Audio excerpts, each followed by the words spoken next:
ODCA is all about giving the end user, the enterprise, a voice in the marketplace about cloud. At the moment, there are some inhibitors in being able to have the flexibility and agility in the cloud. So if you're running one vendor's virtual machine here, why can't I pick that up and put it into another vendor's hypervisor? The hypervisor interoperability usage model is all about giving us the flexibility to move workloads regardless of the underlying implementation of the technology. Which will allow the vendors to truly open their hypervisors to allow us cross-domain compatibility. Want open standards that's going to substantially reduce our time to market and also reduce our total cost of ownership. Whether it's in my own data center or whether it's in a service provider's data center, I shouldn't have to care about the differences.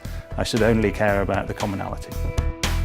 Many people talk about computer resources, network resources, but sometimes they forget I/O.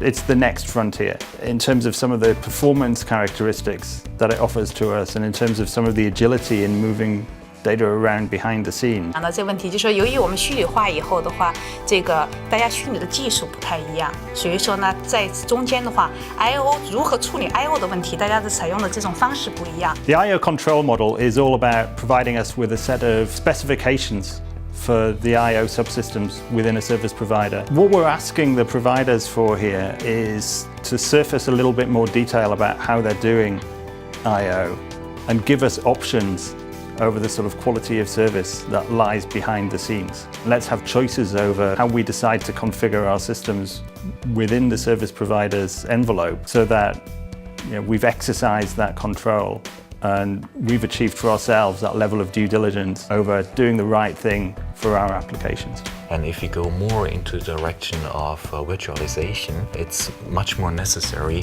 to get an overview about the I/O. Transparency is the first step, and if you do have transparency, you can manage.